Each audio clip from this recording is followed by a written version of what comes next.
Hi, harka fuunee akkam jirtu hordoftoota Oromoo koo chaanaalii. Kun Oromoo koo chaanaaliidha. Ani immoo Burtukaan Danuuti. Har'a immoo viidiyoo biraadhaan gara keessanitti deebi'ee dhufeera. As biraa akkuma ilaalaa jirtanii ciree ganamaatii fi mana koo keessatti cireen hojjechuuf jedha.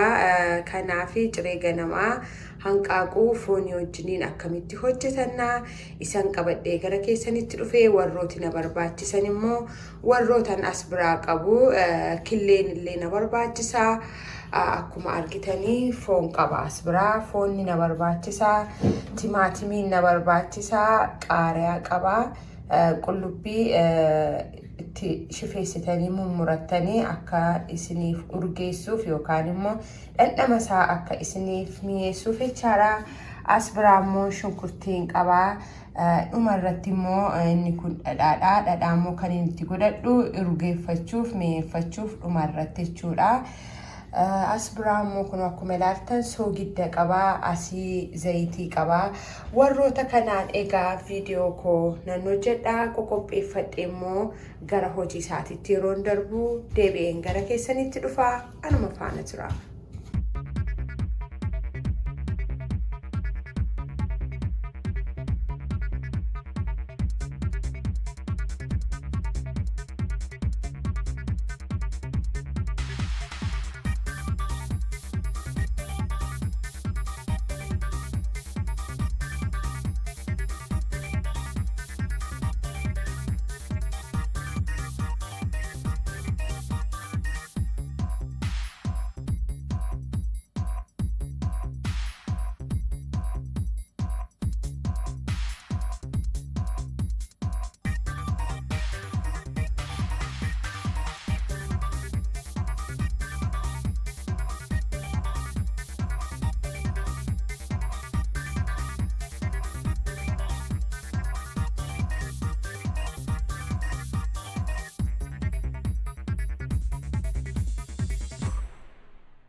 Egaa kun qophee koo xumuree gara keessanitti deebi'ee dhufeera. As biraa waan hundumaa qopheeffadheera.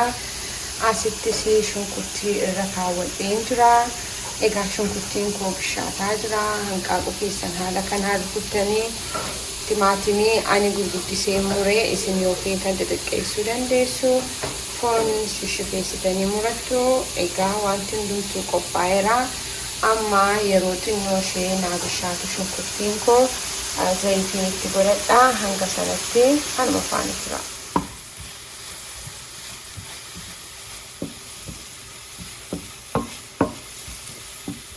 Ani chaansee zayitii duraa timaatimiin itti godhadha.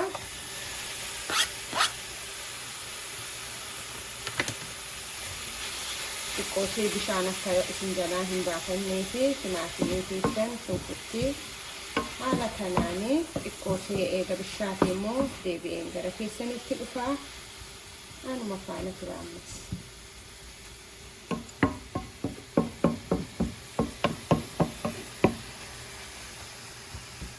Amma egaa xiqqooshee bishaateera zayitii itti godhadha.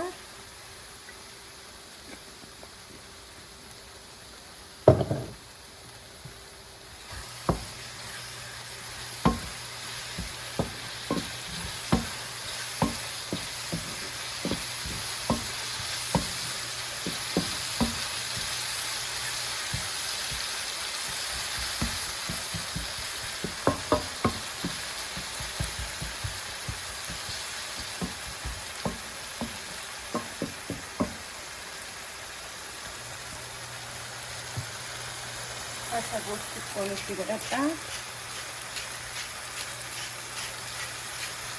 Ammuma fedha keessanitti godhattu soogidda.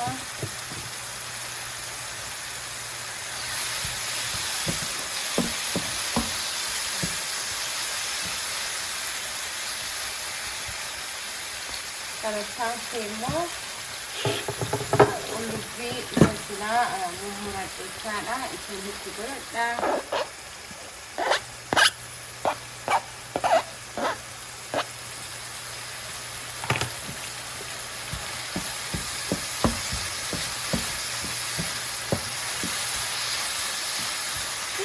Daqiiqaa tokko lama kun gaafa walitti bishaatu deebi'ee gara keessanitti dhufa. Anuma faana tura.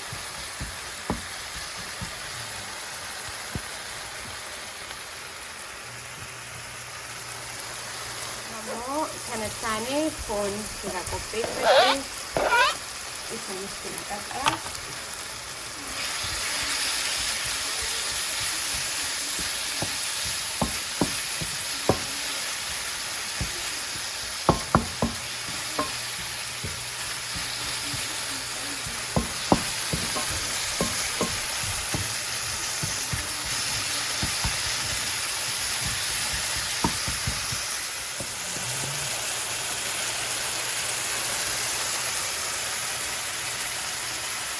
Kuni egaa fooni itti godhamee jechuudha.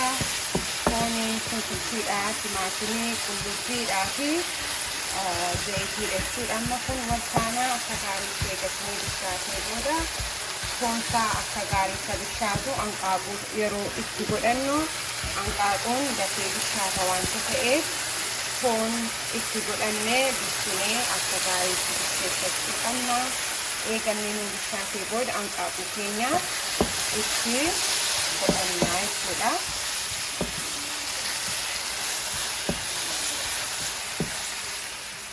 Kunuutti gaas biraan akka gaariitti naa bishaateera. Eega naa bishaatee maaliin itti godhadhaa? Hanqaaquun qopheeffadheen itti godhadhee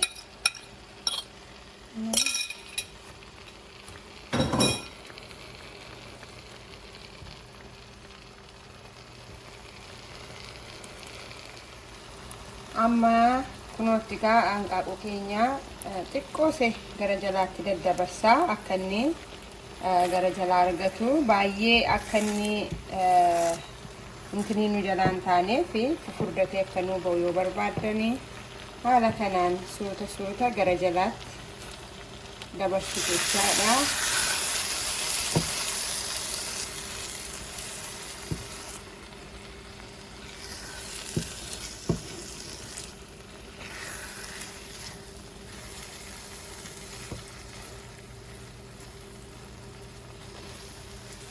Gaafuma dhiyeessinu akka bareedutti hanqaaquichis foon caalee daakuu ta'ee akka nu jalaan mul'annetti furdatee akka naa ba'uuf akkas godhaa gara jalaatti.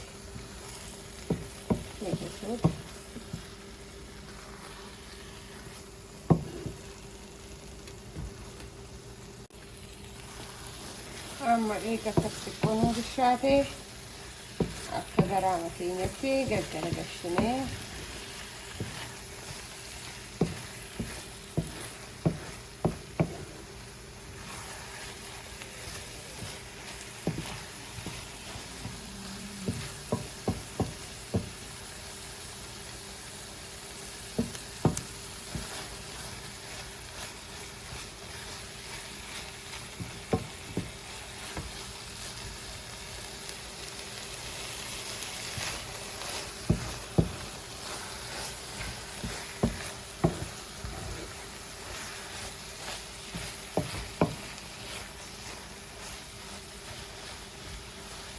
maaltu nu hafa jechuudhaas bukkeetti dhadhaan nu hafa.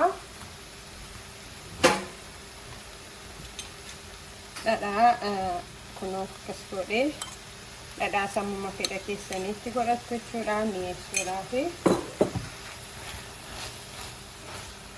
ashaboo sila itti godhattan yoo isin mi'eessuu baate dhandhama isaa immoo ilaalaa itti dabalachuu dandeessu.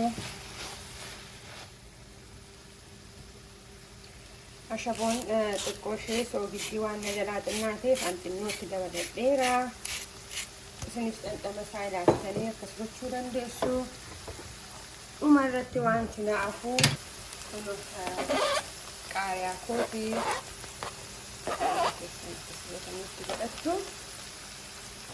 haanqaaquun keenya foonii wajjin hojjetamu bifa kanaan raawwatee jechuudha. Haala kanaanii dhiyeeffattanii yoo feetan daabboon yoo feetan biddeeniin akka feetanitti nyaachuun hin danda'ama. Haanqaaquun foonii wajjin anaarra hojjetee isin barsiisuu dhufe kana fakkaata.